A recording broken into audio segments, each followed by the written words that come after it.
मैं मान ही नहीं सकता कि ये तैयारी सिर्फ पीओके को लेकर हो रही है। और मुझे तो छोड़िए, आप भी नहीं मानोगे। ये खबर जो आज आई है ना, इसे सुनकर आप भी कहोगे कि सिर्फ पीओके नहीं, ये तो पूरे पाकिस्तान के फाइनल सॉल्यूशन की तैयारी कर रहा है भारत। और मेरा यकीन मानिए, अगर आज कोई पाकिस्तान का सेंसिबल आदमी होगा ना, जिसे सच में अपने देश की चिंता है, फिक्र है, वो आज डर रहा होगा पाकिस्तान के भविष्य को लेकर, क्योंकि भारत काम ही कुछ ऐसा करने जा रहा है। यकीन नहीं आता, मैं आपको दिखाता हूं। दरअसल आप स्क्रीन पर देखिए, बिजनेस स्टैंडर्ड समेत द प्रिंट और तमाम जो बड़े न्यूज़पेपर और मीडिया हाउस हैं जो कि डिफेंस की खबरों को फॉलो करते हैं, उन्होंने एक बॉम्ब गिरा दिया है। कैसा बॉम्ब? खबर यह निकलकर सामने आई है कि जो पहले बताया जा रहा था कि भारत 40, 36 या 50 या ज्यादा से ज्यादा 60 Su-57 लड़ाकू विमान खरीदेगा, वो सब झूठ है।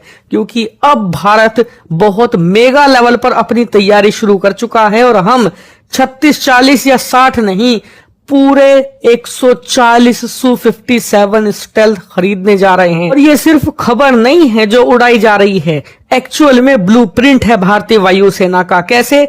दरअसल भारतीय वायुसेना की प्लानिंग ये है कि 2+5 के फॉर्मेशन में हम ये लड़ाकू विमान खरीदें। नहीं समझे?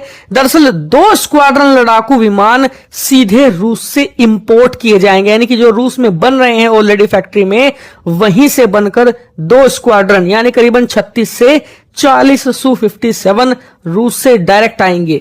लेकिन जो बाकी के 5 स्क्वाड्रन लड़ाकू विमान होंगे, वो भारत के अंदर HAL की नासिक फैक्ट्री के अंदर बनाए जाएंगे। कई लोगों को लग रहा होगा कि यार रूस बनाएगा क्या भारत में? असेंबली कर रहा होगा, यानी कि रूस के अंदर लड़ाकू विमान बनेगा, उसे भारत के अंदर टुकड़ों में लाया जाएगा और फिर भारत की नासिक फैक्ट्री में जोड़कर यह कह दिया जाएगा कि यह मैन्युफैक्चरिंग भारत में हुई है। तो नहीं, ऐसा नहीं है। दरअसल रिपोर्ट्स के अनुसार 60 से लेकर 70% कंटेंट भारतीय होना चाहिए, यानी कि इसे बनाने में जो एलॉय यूज होगा, जितना भी प्रकार का मटेरियल होगा, उसमें 60-70% इंडियन कंटेंट होगा। इतना ही नहीं, जितने भी मेजर पार्ट हैं इस जेट के, वो भारत में मैन्युफैक्चर होंगे। लेकिन हाँ, इंजन और कॉकपिट, इसके अलावा कुछ हिस्से इलेक्ट्रॉनिक के डायरेक्ट रूस से इंपोर्ट किए जाएंगे, यानी कि असेंबली नहीं, प्रॉपर मैन्युफैक्चरिंग होगी भारत के HAL के नासिक प्लांट में। लेकिन अब कई लोगों को टेंशन हो रही होगी कि यार हम 140 स्टेल्थ लड़ाकू विमान खरीद रहे हैं रूस से, अब भारत के एमका का क्या? एमका प्रोजेक्ट खत्म हो गया हमेशा हमेशा के लिए? तो कतई नहीं। दरअसल ये 140 लड़ाकू विमान एमका को खत्म करने के लिए नहीं, बल्कि एमका को सपोर्ट करने के लिए आए हैं। मतलब 2030-32 तक, जब तक एमका बनकर तैयार नहीं होता, तब तक ये फ्रंट लाइन पर लड़ेंगे, यानी कि भारत का मुख्य मोर्चा संभालेंगे।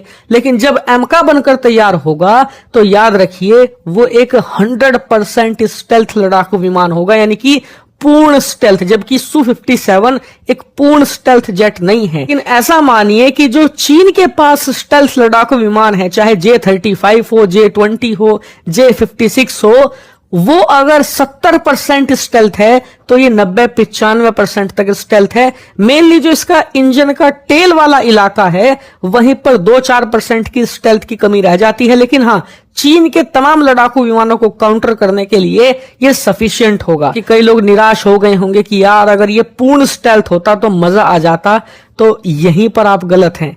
ये पूर्ण स्टेल्थ नहीं है, तभी ये एमका का कभी कंपटीशन नहीं बन सकता। यानी कि भारत सरकार या भारत की सेना कोई भी भविष्य में कितना भी जोर लगा ले, एमका के प्रोजेक्ट को खत्म कर ही नहीं पाएंगे, क्योंकि ये कभी भी कंपीट नहीं कर सकता एमका के साथ।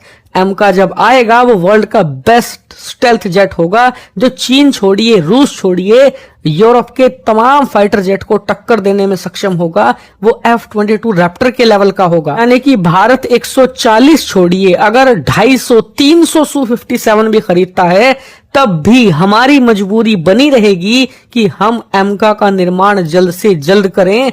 और यही की पॉइंट है, यहीं पर हम जीत में रहेंगे।